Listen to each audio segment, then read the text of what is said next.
গতকাল একজন তরুণী ছাদে টিকটক করতে গিয়ে ঠাটা পড়ে আহত হয়েছে।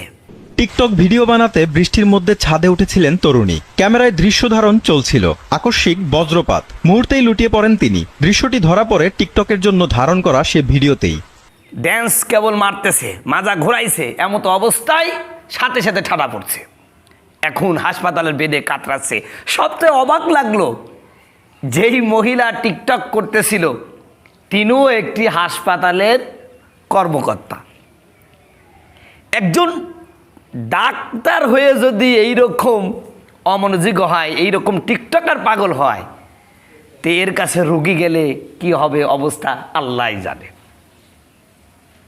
কি মানসিক রোগীতে পরিণত হয়েছে। অসংখ্য মেয়েরা টিকটকে ফলোয়ার বানানোর জন্য গোপন অঙ্গ দেখাই দিচ্ছে।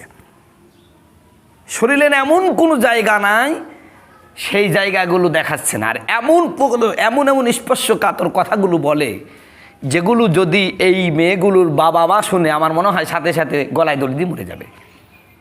এমন একটা অবস্থা চলছে এই টিকটক নিয়ে। সি সি সি,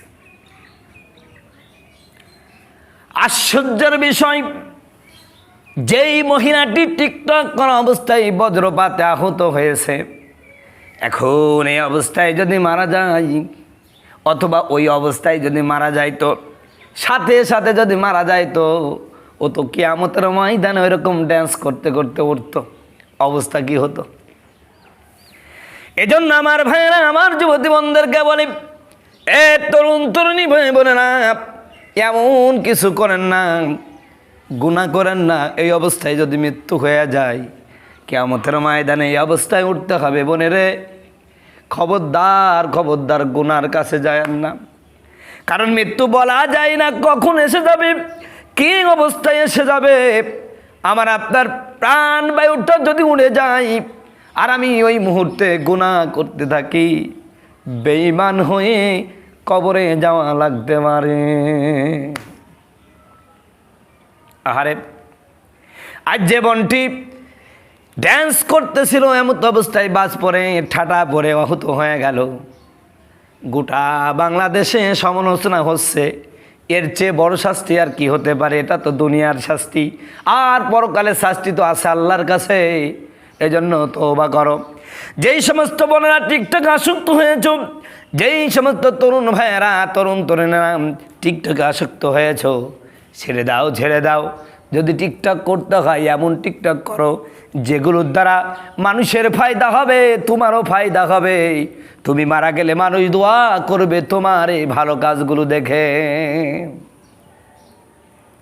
কিন্তু না, এমন এমন অশ্লীল কথাবার্তা বলে, যেগুলো শুনলে বমি পর্যন্ত এসে যায়। আহা, সি সি সি।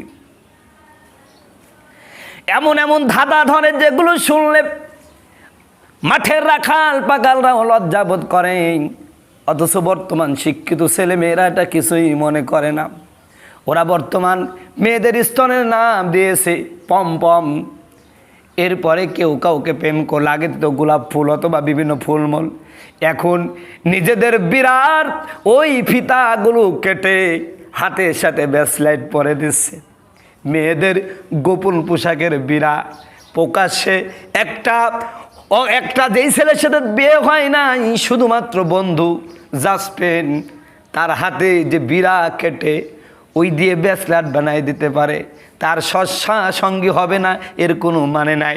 এজন্যই তো এখন আমাদের বাংলাদেশটা ডিজিটাল হতে হতে এত উন্নত হয়ে গেছে। এখনকার মা বোনেরা বিয়ের আগেই বাচ্চার মা হয়ে যায়। আমার বন্ধুগণ, আমার ভাইয়ের, এভাবে চললে আর 10 বছর পরে জারজ সন্তানে ভরে যাবে।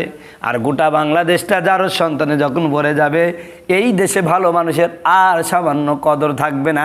এমনি সামান্য কদর নাই, এরপরও আর থাকবে না। এই জন্য আমার যুবতী বন্ধুদেরকে বলি, ও যুবক ভাইয়েরা, আল্লাহকে ভয় করো, কখন মৌত এসে যেতে পারে।